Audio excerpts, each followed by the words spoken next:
Olá, boa noite. Como que vocês estão? Espero que estejam todos bem. E estamos aqui fazendo mais uma live para vocês, muito informativa. Hoje nós estaremos com a doutora Thaís de Ávila. Ela é especialista em direito imobiliário e realmente tem muitos assuntos, muitos pontos que a gente quer abordar com ela. Então, vamos dar o convitinho aqui para doutora Thaís. Ela já entrou conosco.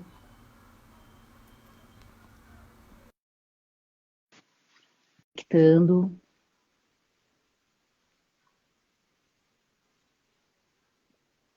Está conectando com a doutora. Olá, doutora Thaís. Oi, Ana. Tudo Boa bem? noite, tudo bem, Boa doutora? noite, boa noite. Muito obrigada por estar aqui conosco. Como eu te falei, desde o início dessa pandemia, queríamos muito conversar contigo para trazer esse assunto. Então, é assim, a gente nunca imaginou que essa situação se prolongasse tanto. Eu acho que lá no início de março, quando tudo isso foi acontecendo, a gente não imaginou que hoje, 18 de junho, ainda estaríamos vivendo isso, né? É verdade. Olha, doutora, muito obrigada a você, ao Ricardo, pelo convite. É uma honra para mim estar aqui, para a gente falar de assuntos tão pertinentes Sim. relacionados à pandemia. Aliás, todas as lives que vocês estão fazendo, de uma forma ou de outra, estão abordando esse assunto, porque eu acho que dificilmente algum campo da vida das pessoas não foi afetado por isso, nas relações pessoais, nas relações de trabalho, nas relações profissionais. Então, são temas muito importantes para a gente tratar ao longo, na verdade, enquanto durar essa situação, né? Exatamente, porque na verdade é assim, ainda mais com essa retomada parcial, a gente nunca sabe ao certo o que vai acontecer. Então, às vezes as pessoas até falam, nossa, mas ainda falando disso, mas não é ainda falando disso, é porque na verdade a gente está se adaptando na medida que as decisões são tomadas, né? Por exemplo, falando agora, a gente vai falar a respeito de contratos, de locação, mas por exemplo, já entrando no assunto a respeito do condomínio. Então, com essa retomada, como que está sendo isso, até juridicamente falando, essa questão das áreas terem acesso às áreas comuns do condomínio, terem acesso restrito? Como que está tudo isso, doutora? Tá. É, e assim, essa questão específica do direito do condomínio, ela não é muito regional. Eu acho que ela é uma questão nacional mesmo. De uma forma ou de outra, todas as cidades estão com algum tipo de restrição, cidades, ou se a gente tratar como estado. Os estados, as cidades estão com algum tipo de restrição por conta da pandemia. Mais ou menos com lockdown, com horários definidos, mas todas as pessoas estão de alguma forma vivendo um confinamento forçado.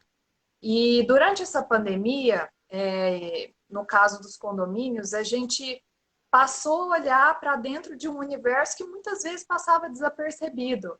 As pessoas às vezes saíam para trabalhar de manhã das suas casas, dos condomínios, tá? A gente Sim, está falando sim. de condomínios aqui. A gente sai para trabalhar de manhã, volta às vezes à noite, às vezes só volta para dormir, no fim de semana viaja, não fica em casa. E de repente você se vê numa situação em que muitas pessoas estão realmente dentro de casa, saindo quando 24 por 7, necessário. né? Tipo, 24 É, horas, 7 dias da semana. Muitas vezes passaram a conhecer melhor os seus vizinhos, vizinhos de porta, vizinho de cima, vizinho de baixo, e também, naturalmente, os conflitos começaram a aflorar para alguns condomínios. E nessas horas, o papel do síndico acaba sendo muito importante, não só para mediar é, os conflitos entre vizinhos, as relações que vão, os problemas que vão acontecendo ali, mas também o outro problema que o síndico muitas vezes tem que enfrentar, que é a gestão da sua receita. Porque com Exato. essa pandemia, a gente sabe que muitas pessoas tiveram uma renda comprometida. Muitas pessoas perderam o seu emprego, o profissional liberal está com menos trabalho, o empresário está com a empresa fechada. Então, naturalmente, pode acontecer da receita do condomínio também abaixar, porque a inadimplência vai aumentar. Então, gerir um condomínio para um síndico nessa situação de pandemia É um desafio. é um desafio pelas relações pessoais, por essa gestão financeira, gestão de contratos também, porque se a receita do condomínio estiver comprometida por conta de uma inadimplência que naturalmente pode aparecer, ele se vê numa situação de ter que renegociar contratos com os fornecedores, com os prestadores de serviço. E isso realmente é um desafio para os síndicos. Síndico morador, síndico profissional, as administradoras, enfim, tem várias figuras aí que tomam essa frente. Mas você estava falando das áreas externas, as áreas de convívio social. E essa questão, ela gera muita polêmica. E principalmente nos condomínios em que você tem uma área de lazer. Exatamente. Academia, piscina. Academia, isso. Vamos pensar nesses mega condomínios aí de São Paulo, das cidades grandes, e que você tem toda uma estrutura para a pessoa ter aquela área de convivência ali, inclusive com as crianças também. E de uma hora para outra, o morador é proibido de frequentar aquilo por questões sanitárias. O síndico, eu vou chamar a atenção nesse ponto, o síndico, até pelo Código Civil, ele tem os poderes de zelar, ele tem não só os poderes, como ele tem a obrigação de zelar pelos moradores. Isso inclui a saúde dos moradores também. Então, ele também está no papel de responsável civilmente por toda aquela comunidade que está sob a guarda dele. A partir do momento que ele toma a decisão de que os moradores não podem mais frequentar a área de lazer por questões sanitárias, ele tá agindo de acordo com o que a lei manda que ele haja. Entendeu? Então, assim, a gente acaba confrontando dois universos e dois direitos assim muito importantes. Que acabam conflitando, né? Isso, porque o morador pode sentir assim, mas eu tenho meu direito de propriedade, eu tenho meu direito de ir e vir, eu quero frequentar. Só que, de outro lado, você tem essa figura que é o guardião e o zelador daquela comunidade. Ele também tem as suas obrigações. Então, é um conflito de direitos e normas aí que acaba tendo que ser equalizado pelo bom senso, né? O problema é que nem sempre as pessoas têm o bom senso de entender isso. E ainda mais nesse momento que as pessoas estão com as emoções tão afloradas, né? Os filhos em casa, 3 meses, então chega um momento que você acaba falando, poxa, porque é um conflito direto, principalmente como você disse, esses condomínios que têm área de lazer, porque vai de encontro com as crianças em casa. É como se fosse um período de férias, não férias. E justamente pela situação do confinamento, as crianças ficam... eu tenho criança em casa, eu tenho um filho de 4 anos, ficam estressadas, ficam entediadas. Se a gente, como adulto que tem consciência da situação toda, fica, imagina as crianças que às vezes não têm consciência. Então, você ser privado de usar uma coisa que é sua é uma sensação interna, assim, às vezes incômoda, mas que eu acho que ela tem que ser superada pelo senso da comunidade, tentar zelar pela comunidade. Tá? E essa questão da retomada agora, por exemplo, nesse exato momento, cada síndico, ele tem o seu livre arbítrio, por exemplo, ou já tem alguma norma que está regulamentando a abertura desses pontos em comuns, dessas áreas em comuns? Tá, olha, vamos relembrar que nós estamos numa situação de pandemia, tá? Calamidade pública. Então, normas excepcionais, medidas excepcionais podem ser aplicadas em nome de um bem público, em nome de um direito sanitário aí também. E eu vou chamar a atenção, então, nessa questão que você falou, porque na semana passada nós tivemos a publicação de uma lei elaborada justamente para prever algumas situações em tempos de pandemia. É a Lei 14.010, que foi publicada no dia 12 de junho. Ela diz respeito ao projeto de Lei 1179. Como esse projeto de lei, que agora é lei, tratou de vários assuntos, eu acredito que muita gente já ouviu falar disso. Mas tem alguns dispositivos dessa lei que trataram exatamente da questão do condomínio e dos poderes do síndico. E no seu projeto inicial, esse projeto de lei, ele tratava, foi chamado de os superpoderes do síndico. O síndico realmente estava sendo conferido a ele superpoderes. Isso gerou muita discussão, porque dentre os artigos, aliás, um artigo específico que estava lá e que acabou sendo vetado pelo presidente, não entrou na lei, conferia ao síndico os poderes para impedir, inclusive, reuniões familiares dentro da própria casa dos moradores. Então, isso é uma análise muito subjetiva. O que são festinhas, reuniões, ao ponto de causar um prejuízo iminente para os moradores? Que o síndico precisasse intervir para proibir. Falar, não, eu não vou permitir que os convidados do apartamento 502 duas pessoas subam, porque eu não quero que nenhum convidado de morador nenhum entre no prédio mais, enquanto durar a pandemia. Então, isso causaria um transtorno tão grande para o síndico que aderisse a esse papel e também para os moradores, que com toda a razão poderiam discutir, mas espera aí, o que é uma festinha? O que é uma reunião? Mas eu estou doente, eu quero receber visita na minha casa, a pessoa está me ajudando. Então, eu acho que foi de bom tom realmente ter vetado esse artigo, porque me parecia que ele extrapolava um pouquinho essa questão do bom senso. Porém, ele manteve alguns outros poderes para o síndico, e que não me parece que teve necessidade, porque repete poderes que o próprio Código Civil atribui ao síndico. Tá? Então, eu achei que foi... Não haveria necessidade disso, acabou ficando redundante. Eu não molhado. Por exemplo, é dever do síndico prestar contas. Mas já era dever dele prestar contas. Então, foi meio que chover no molhado. Mas eu acho que foi de bom tom ter vetado realmente esse artigo que dava esses superpoderes ao síndico para proibir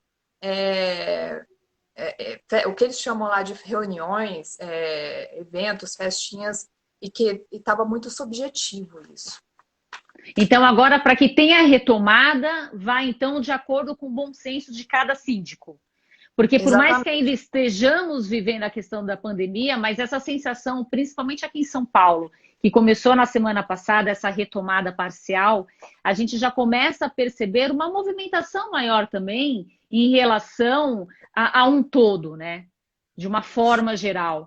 E assim, doutora, só para a gente poder até ir avançando, uma dúvida que foi muito comum, eu acredito que ainda seja, algumas pessoas que perguntaram: é possível pleitear a redução do condomínio? Da taxa de condomínio? Então, isso poderia ser possível mediante uma assembleia específica para isso, mas a gente volta à questão do bom senso. Aliás, tudo que diz respeito à renegociação das relações dessa pandemia vai sempre girar em torno do bom senso. Se uma determinada parcela dos moradores alegar que teve o seu rendimento comprometido por conta da pandemia, porque perdeu o emprego, porque a empresa está fechada, porque os clientes diminuíram, enfim, e convocar uma assembleia para isso, é claro que o síndico não pode aceitar também a diminuição de uma taxa de condomínio de forma a comprometer as receitas, tá? Mas se for convocada uma assembleia para discussão desse assunto, levando tudo isso em consideração, e o síndico vendo que seria talvez uma conta que caberia na receita do condomínio, eu acho que poderia sim. É possível. É possível. Mas agora, nessas condições, não isoladamente, né? Cada morador Tá. Não, teria que ser.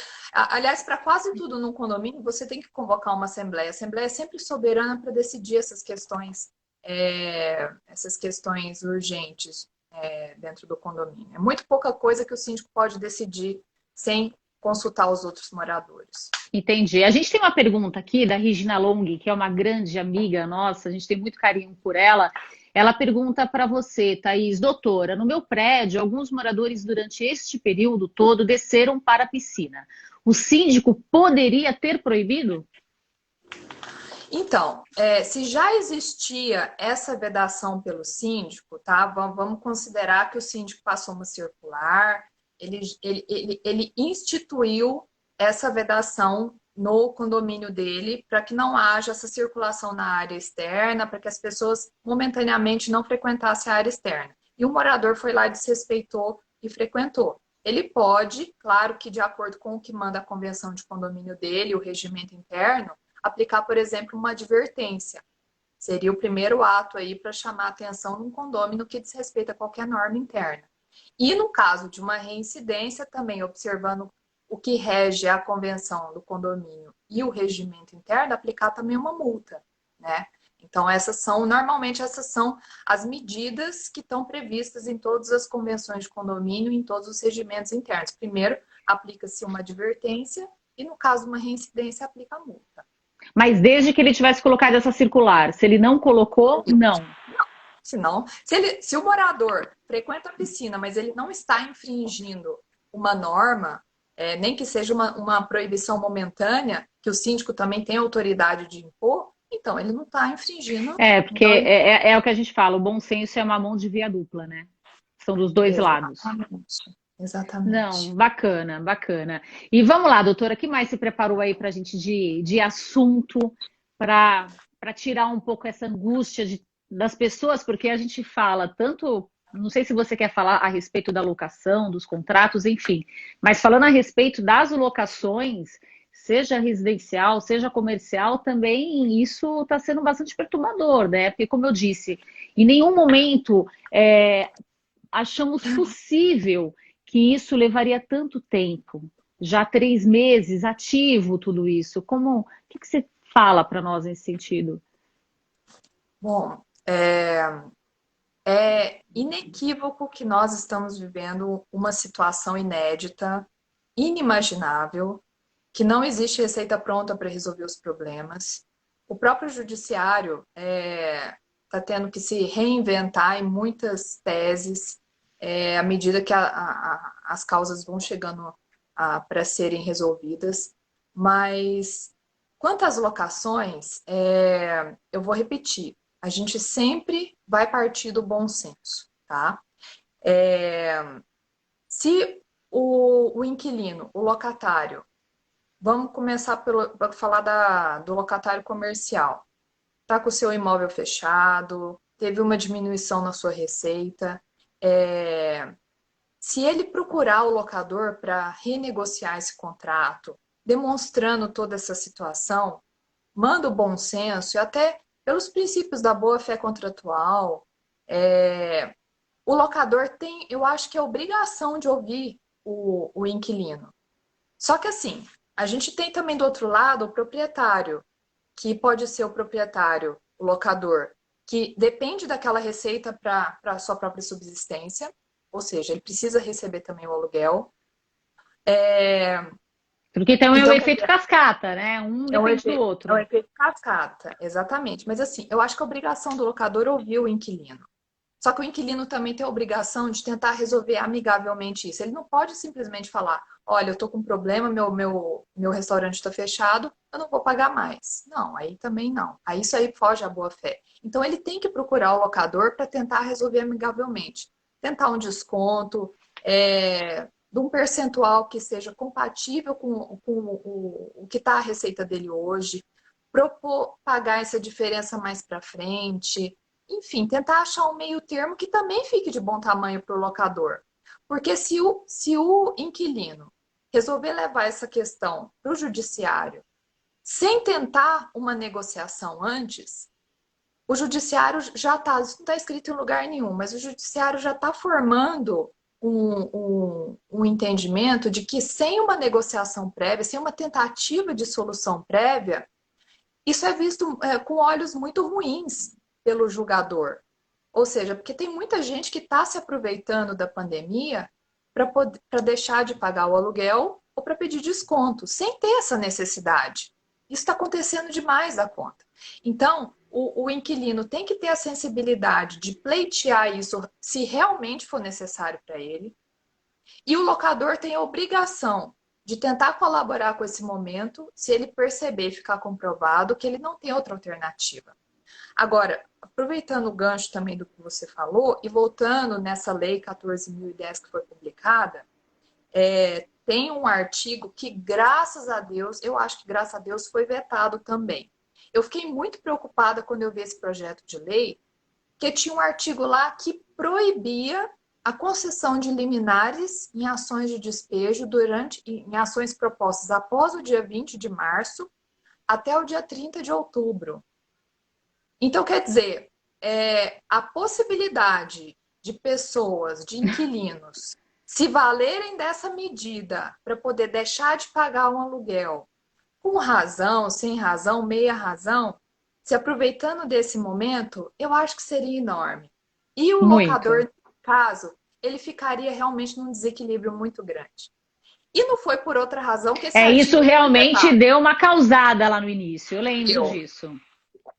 Eu fiquei muito preocupada, porque eu tenho um caso assim, no escritório, e quando esse artigo foi vetado, eu vi as razões de veto, foi exatamente por isso, dava muitos poderes ao inquilino de ficar numa relação desequilibrada com o locador, tá? Então, mas o que está acontecendo hoje? Tá, tudo bem, o artigo foi vetado, podem ser concedidas liminares em ação de despejo, porém, o que o judiciário está fazendo? Eles estão suspendendo os efeitos dessas liminares.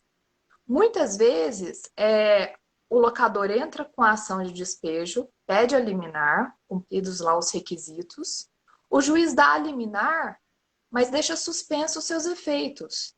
Mas não por causa dessa lei, ou do projeto de lei, ou dessas razões por causa da pandemia, por conta das questões da vedação de circulação de pessoas. Da impossibilidade, de fato, né? Não, por causa da pandemia, por causa da... Sim, entendi. De isolamento, de distanciamento social. Desculpa, exatamente, de isolamento e distanciamento social. Então, olha só que loucura. As liminares de despejo estão ficando suspensas em razão disso. Não por causa dessa lei, do projeto de lei, ou do que foi debatido aqui, mas por conta da circulação de pessoas. E eu vou até citar aqui um agravo, se alguém tiver interesse em pesquisar, foi julgado semana passada também, ó. Agravo do TJ de São Paulo, 2102-322-69 de 2020. Relator Milton Carvalho. Exatamente essa questão. Concedeu a liminar para despejo, mas deixou suspensa para não comprometer a circulação de pessoas e manter o distanciamento social. Muito interessante isso, né? Bom, mas então como é que Ou seja, continua em desequilíbrio, porque como não tem, como a gente não sabe quando isso vai acabar, então isso pode se estender julho, agosto, ainda mais que a retomada vai ser parcial também. Delicado isso. Eu acho que cada tribunal vai acabar julgando de acordo com a evolução da sua flexibilização regional ali. Se um estado tiver com normas de isolamento social mais rígidas, essas regras também vão ficar mais rígidas. Se um estado tiver com uma flexibilização maior, provavelmente o entendimento dos tribunais vai ser outro. Eu acho que vai depender muito de região por região. Entendi. E quando a gente fala a respeito, a gente estava falando a respeito da locação residencial, mais propriamente, né?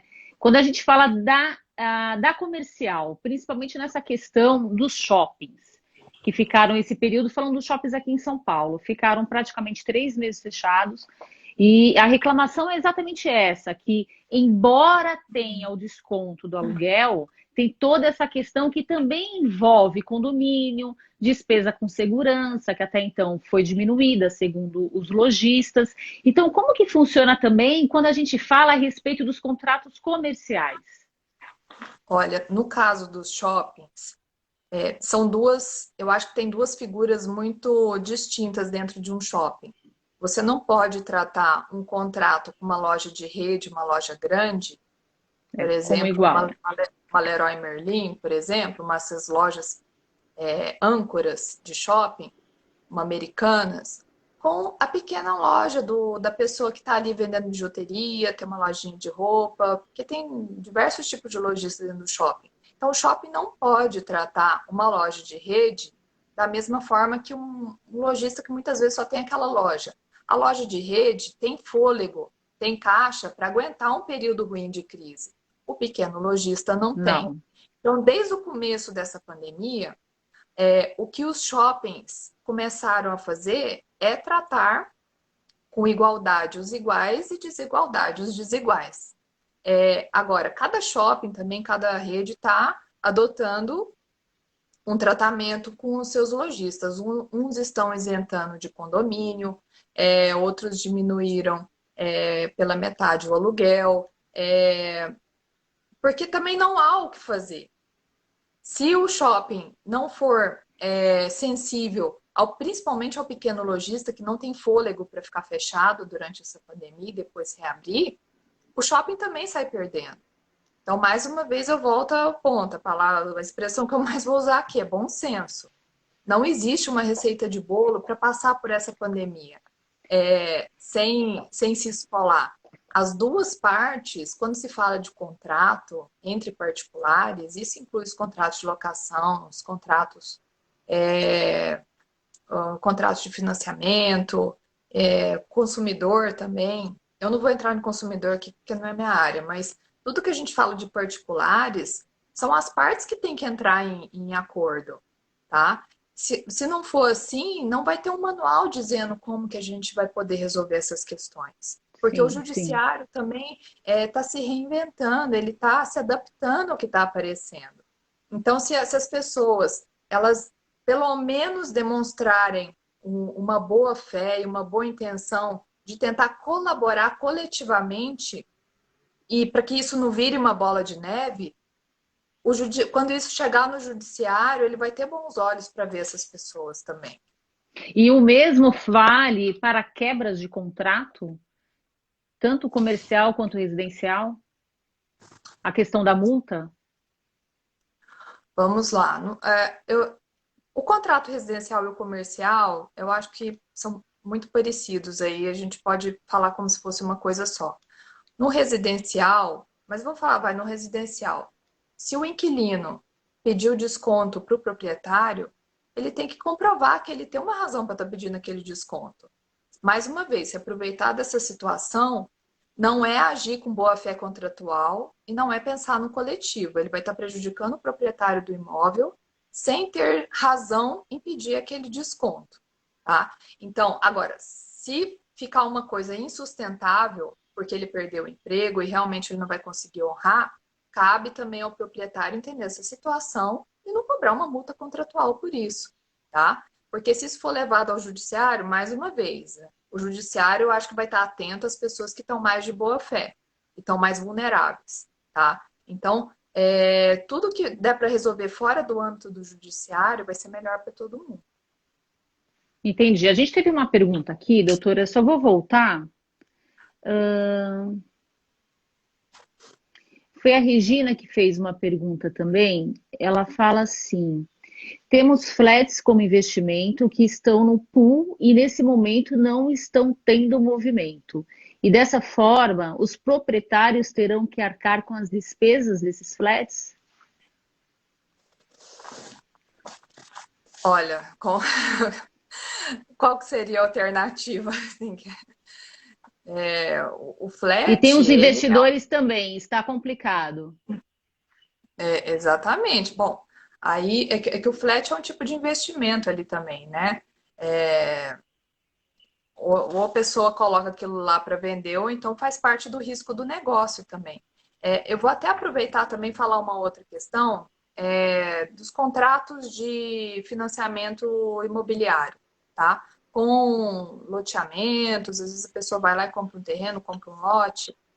E você sabe o que eu ouvi dizer de algumas pessoas que mexem com isso? Que o Ah, período tá bom.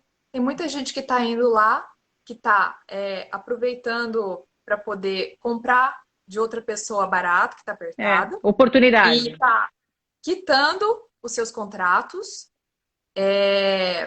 Quem está com alguma dificuldade de pagamento também está sendo tratado de forma muito pontual com as incorporadoras, com esses empreendimentos grandes. Ninguém está levando isso para a justiça, acho que muito pouca gente está levando para a justiça.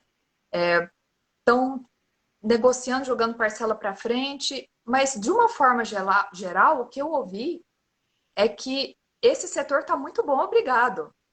Engraçado isso, né? Então, talvez essa questão do flat seja uma coisa pontual, mas numa forma geral, quem está investindo em mercado imobiliário, eu acho que tem muita gente aí com dinheiro para investir, está se aproveitando também desse momento para poder fazer bons negócios. Perfeito, ótimo. Ótimo. O que mais você preparou para a gente, doutora? Eu fiz algumas perguntas, mas aí eu acho que eu fui te interrompendo aí a tua sequência também. Não, não. Olha, eu vou só voltando um pouco na Lei 14.010, eu vou só citar mais um artigo que foi vetado. Ele não está na lei e ele justamente falava da rescisão dos contratos, tá? É, eu acho que me parece que foi uma outra tentativa de chover no molhado, porque ele dizia que os contratos rescindidos no âmbito dessa pandemia, por conta de força maior ou caso fortuito, não poderiam retroagir. E eu achei engraçado, porque como vai retroagir para um momento em que não tinha pandemia? É claro Exatamente. que não vai retroagir. Então, esse artigo que foi vetado foi muito bem vetado, porque na verdade o Código Civil ele já tem toda uma estrutura formada para poder garantir a revisão de contratos que as pessoas realmente precisem levar para o judiciário para poder pedir uma rescisão, uma resolução por conta de caso fortuito ou força maior. E a pandemia é um exemplo de caso Caso fortuito mesmo. e força maior. Então, se chegar ao ponto das pessoas terem que levar os seus contratos, seja lá qualquer tipo de contrato, tá? Contrato civil, tá? Direito privado. Se chegar ao ponto de levar para o Poder Judiciário a rescisão de um contrato, alegando força maior ou caso Caso fortuito, fortuito. basta usar o que já está no código. Não precisava também de uma lei específica para falar isso. Então, o que foi vetado nesse projeto de lei, agora não tem mais artigo na Lei 14.010 sobre esse assunto, É o que de tinha fato já mais que ficar aí existia. mesmo. Não precisava. Fizeram um limpa nesse projeto de lei que foi bem-vindo mesmo. Entendi. Mas eu E acho vo... que tem. Só para Não, falar pode uma falar. outra coisa. Eu acho que tem muita coisa para acontecer ainda em âmbito de jurisprudência e talvez até legislativa. Eu acho que quando o legislador tenta disciplinar situações como essa que a gente está vivendo, muitas vezes eu acho que ele acaba botando os pés pelas mãos, porque ele começa a prever situações e que na prática muitas vezes não funcionam. Então, a tentativa de legislar para tentar acalmar ânimos, para tentar resolver essas situações que são muito dinâmicas dentro de uma pandemia que você não sabe quando vai acabar, eu acho que não acaba não surtindo muito efeito. Muito pelo contrário, eu acho que acaba tendo um mau efeito. Então, Acaba o que vai tumultuando. acaba tumultuando. Então, o que eu acho que a gente tem que ficar muito atento? Na dinâmica da jurisprudência, em como os tribunais estão resolvendo essas questões. Porque no que depende da legislação, eu acho que vai ser mais bagunça do que resolução. E sempre o bom senso entre as partes para tentar resolver. Isso inclui o contrato com a escola, os serviços, a prestação de serviço educacional é um dos super assuntos aí do momento, as questões de direito do consumidor, as relações do trabalho, quer dizer, trabalho até que não, porque o governo acaba tendo que intervir, mas em relações entre particulares, tem que ter realmente o diálogo, a empatia, você tem que entender a outra parte, o que a pessoa está vivendo, o Relações momento que ela humanas, de um modo geral, relações né? humanas. Eu acho que essa pandemia veio para melhorar as relações humanas. Eu prefiro encarar dessa forma. As pessoas elas têm que crescer como seres humanos. Isso inclui criatividade e muita resignação, muito equilíbrio para poder passar por problemas que antes não existiam, mas também olhando para o outro, para o coletivo. Senão, a gente Mas é não vai conseguir. interessante isso que você está dizendo, porque principalmente essa questão das escolas, que de fato super polêmico, ainda mais com as crianças menores, porque as crianças maiores acabam tendo aula online, então de uma certa forma estão até compensando, é, né, tendo aula online, enfim. Agora as crianças menores é um desafio enorme ter aula online. Porém, as escolas, algumas, não quiseram negociar. E eu li a respeito disso, foi um artigo que saiu ontem, falando a respeito disso, que no Rio Grande do Sul, se eu não me engano, o judiciário concedeu 30% de desconto. Exatamente porque as escolas não cederam o que os pais solicitaram e tiveram que judicializar essa situação toda. Então é lamentável que precisa chegar a esse ponto. É, na verdade, as escolas, eu vou até dar pitaco nesse assunto, porque quando a gente tem filho, a gente vive isso na pele. Exato.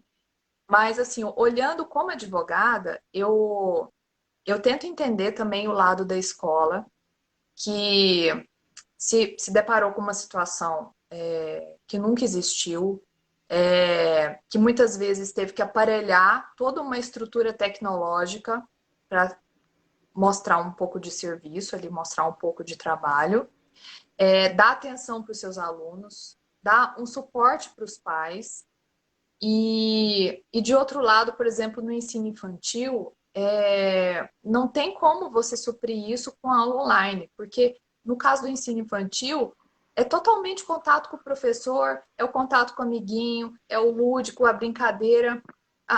Quase 100% da ida dele na escola é É para exatamente desenvolver as isso. relações humanas. Claro que tem alfabetização, pré-alfabetização, mas a ida nele na escola é para desenvolver as relações humanas.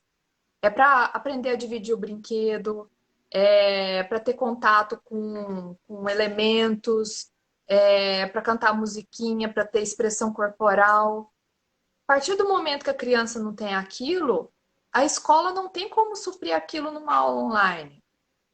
Por mais que tente, eu acho que é válido, de alguma forma, mas os pais acabam tendo que abraçar essa questão e de uma forma assim muito humilde também, porque os pais não são pedagogos, os pais não são psicólogos.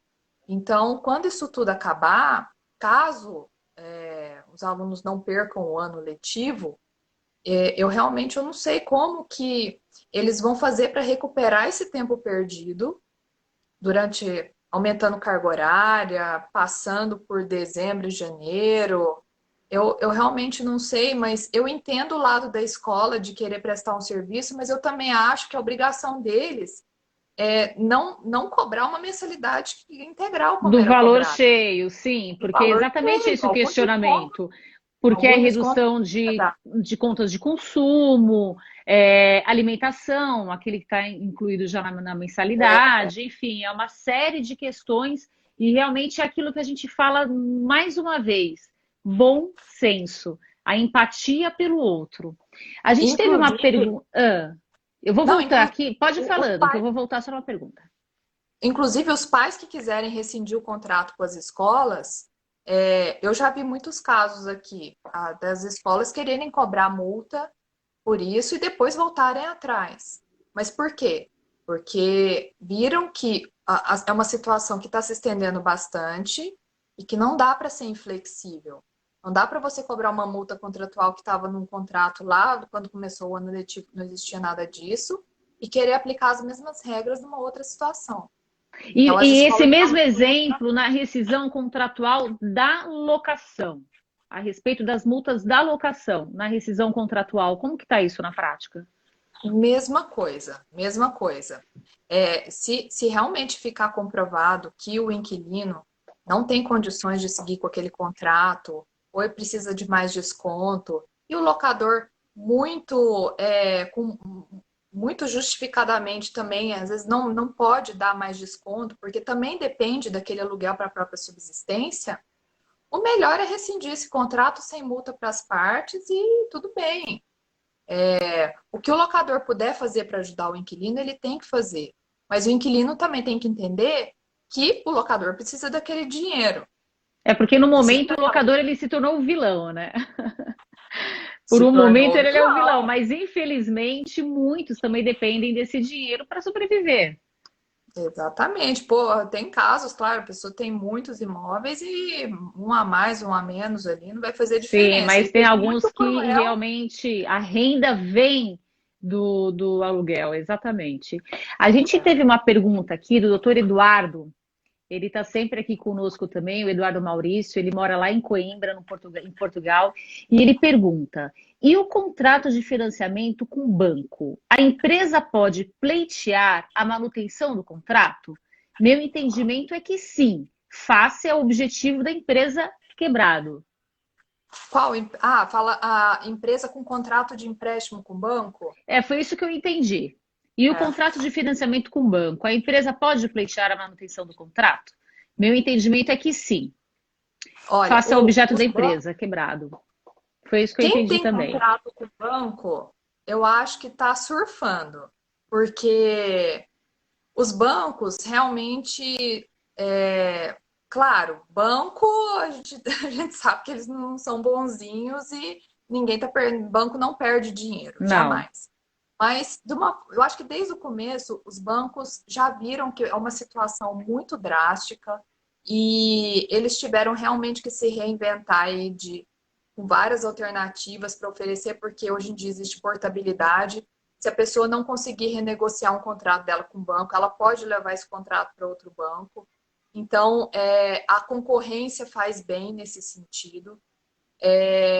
Fica uma Mas eu relação acho que mais equilibrada, né? fica mais equilibrado. As pessoas não são obrigadas a ficar com aquele banco.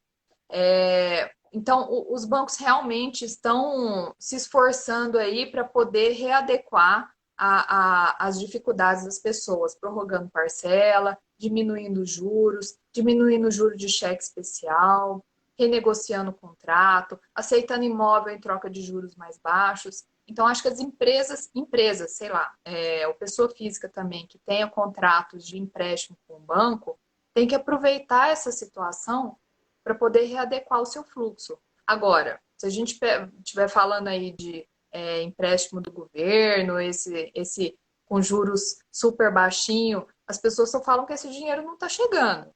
Então, é um dinheiro que as pessoas veem no noticiário que o governo está disponibilizando, mas que não Na passa no fluxo dos prática, bancos. E não passa porque os bancos,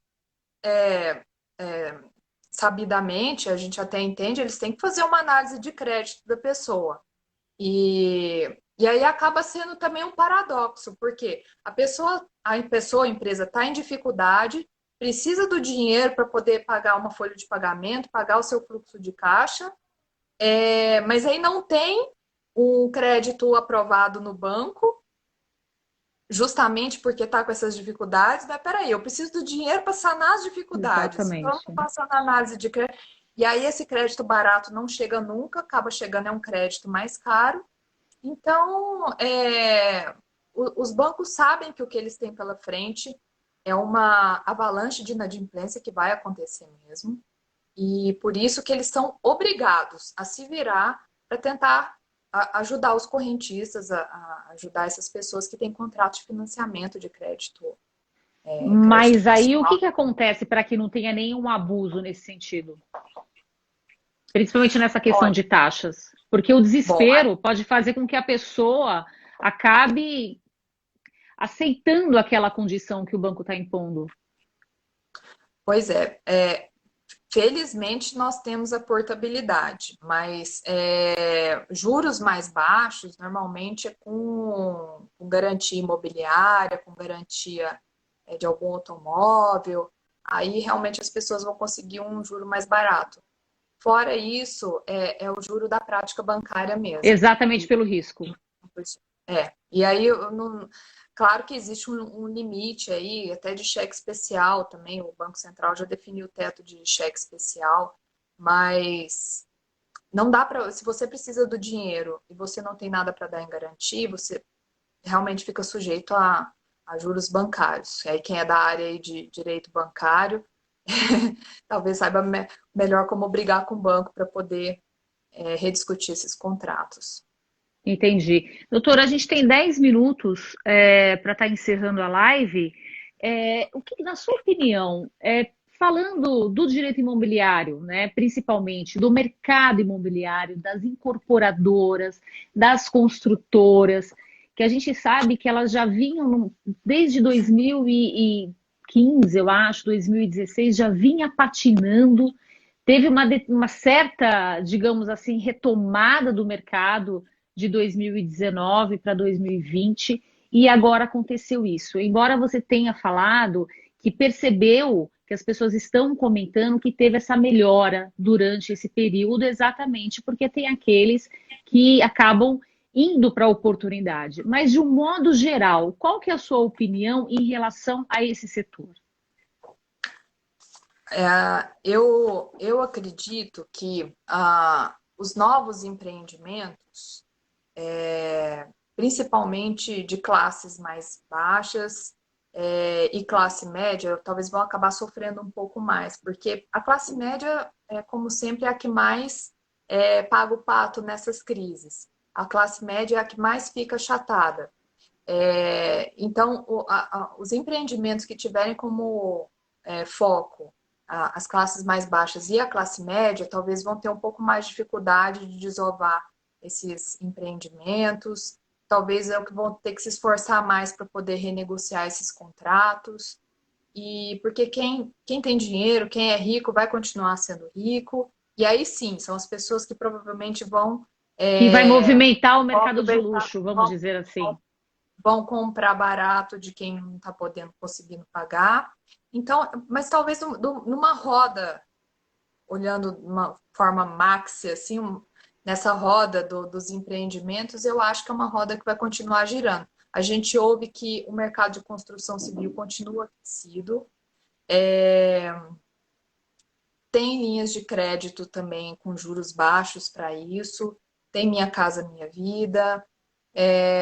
Então, eu acho que sim, é uma área muito boa. Os fundos imobiliários parece que deram uma caída aí há um tempo atrás, mas talvez seja uma coisa natural diante de tantas incertezas. Mas quem tiver a oportunidade de investir na área imobiliária, eu acho que vai sair vencendo, vai sair vencedora. Inclusive, porque exatamente é uma insegurança. Entendi. Porque a gente nota que as pessoas têm essa insegurança pelo desemprego, ou como que vai ser o mercado, será que o preço vai cair ainda mais? Então, é bom ouvir isso, de saber até mesmo para dar uma segurança. E para que continue movimentando o mercado. Exatamente, né? Quem não sonha em ter o primeiro lote, né? Ter o primeiro imóvel, a primeira casa. E agora, do outro lado, das construtoras, são contratos muito seguros, porque fazem com alienação fiduciária, então tem toda a garantia aí de que se não receber, toma o imóvel de volta. Da parte das construtoras é tudo muito tranquilo. E da parte de quem está querendo adquirir um empreendimento, eu acho que tem mais que se aproveitar dessa situação para poder fazer bons negócios, né? Aí vamos lá, de novo, equilíbrio, né? Uma parte ajudando a outra, uma parte entendendo a outra, e quem tiver com dificuldade de pagar, tentar renegociar isso de uma forma que todo mundo saia ganhando, né? E na sua opinião, essa questão do valor do aluguel, você acha que vai dar uma caída ou a tendência é que devido a tudo isso continue tendo os reajustes? Olha, eu acho que a tendência é dar uma readequada na realidade de muitos imóveis. Ah, claro que Principalmente nas imóveis. capitais, né? Nas capitais é uma loucura. Não, imóvel na capital já é uma loucura, né? O aluguel para o metro quadrado já é uma coisa fora de base. Não que os imóveis vão se desvalorizar, não, mas eu acho que talvez essa questão do aluguel realmente vai ter que dar uma equalizada com o momento financeiro, com o momento econômico que a gente está vivendo. E não tem como ser diferente. Talvez quem, por exemplo, tem uma farmácia, um supermercado, que são um dos poucos ramos aí que não foram afetados por tudo isso, muito pelo contrário, vão passar ileso. Mas todos os outros ramos de comércio, empresarial, vai acabar sofrendo de alguma forma. E talvez isso aí sirva para dar uma readequada em alguns valores aí que estavam talvez um pouco fora, né? Mas não Totalmente. desvalorizar imóvel. Desvalorizar imóvel, não. A gente não está vivendo uma bolha imobiliária. Sim, sim, porque é o reflexo, é a lembrança que a gente tem a respeito dos últimos anos, que os imóveis desvalorizaram, as construtoras, incorporadoras entrou nessa crise profunda que a gente relembrou agora. Então, realmente. E voltando, só uma pergunta que a gente recebeu aqui, voltando lá no primeiro assunto do condomínio, reforma em unidades privativas. De uma pessoa que comprou o imóvel, o único imóvel, antes da pandemia e agora não consegue autorização do síndico para reforma e ele continua morando em aluguel. O que fazer? Hum, bom senso. Bom, algumas coisas realmente ficaram um pouco paralisadas desde o começo da pandemia. Uma delas foi obras nas unidades, dentro dos condomínios. Mudança, obras e, claro, aglomerações. Eu acho que nesse caso a pessoa deveria levar a questão ao síndico, tentar achar aí uma, uma solução que não fira uma determinação que tem que ser para todos em regra, mas demonstrando o prejuízo que ele está tendo de pagar um aluguel porque não consegue se mudar para um imóvel que é dele, a gente tem de novo a confrontação do coletivo com o privado. É o direito dele de propriedade que está sendo tolhido em benefício de um direito comunitário, tá? Mas um não deve se sobrepor ao outro, um deve conviver com o outro.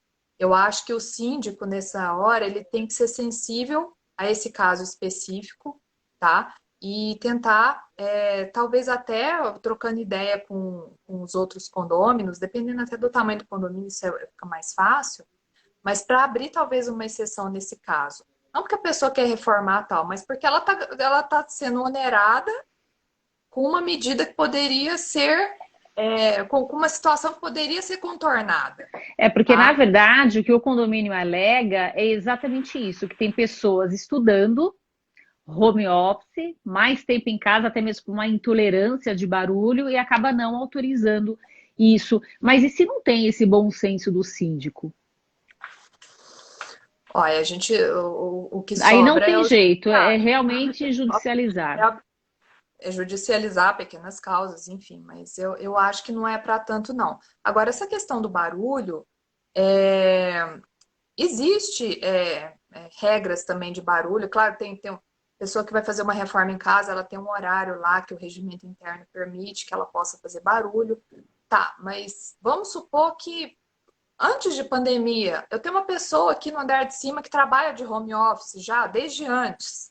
Isso não é uma situação nova. Mas eu estou cumprindo o meu horário aqui, que eu posso fazer barulho. Mas eu tô atrapalhando ela. Tá, será que a gente não. Ela não poderia me avisar, falar assim: olha, de tal hora, eu tenho uma reunião, será que dá para parar de martelar um pouquinho, sabe? Não, tudo bem, pode deixar, me avisa aí, então que nessa hora eu paro de martelar. Quer Mas dizer, as pessoas, é isso engraçado, envolve. elas não param para pensar nesse sentido, né? Pois O é. primeiro instinto é reclama. Liga para a portaria, vai reclamar, não fala com a pessoa. Não, tudo bem, a pessoa trabalha de home office, a pessoa está sendo obrigada a trabalhar de home office, mas deve ter algum período aí em que ela possa tolerar um barulho, como já tinha que tolerar antes. Então, o que impede essas pessoas de chegarem no bom senso? E quem é que vai fazer essa intermediação? O síndico. O síndico tem esse papel. Mais uma vez, o síndico nunca precisou ser tão firme Nunca e trabalhou informado, tanto. né? Nunca trabalhou tanto, ele nunca precisou ser tão informado também. E os vizinhos festeiros demais? É aí a Ah, mesma coisa, síndico. Porque isso tá polêmico, essa questão das festas, né? aí entra a questão dos poderes, os superpoderes do síndico que foram vetados. Não, mas festinha, barulho, principalmente, né, aglomeração dentro de casa e durante essa pandemia, o síndico tem a obrigação, sim, de tentar impor a ordem, fazer valer o seu regimento interno, fazer valer a sua convenção, fazer valer as normas extraordinárias que ele mesmo impôs, sob pena de mandar advertência e, no caso de reincidência, mandar uma multa também. Entendi. A gente recebeu uma outra perguntinha aqui, foi da Alice Drummond, de Ituiutaba, é isso? Ituiutaba.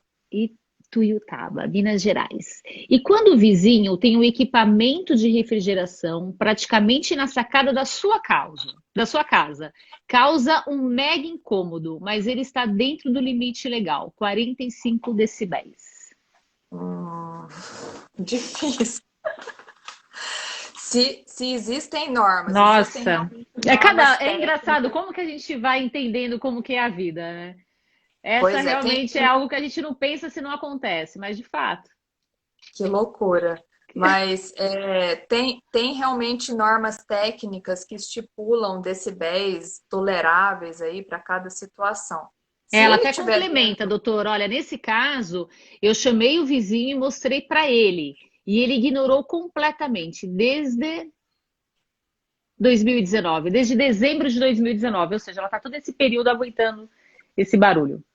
então, se ele tiver dentro da norma técnica aplicada ao lugar, de decibéis, me parece que tem que ter uma certa tolerância.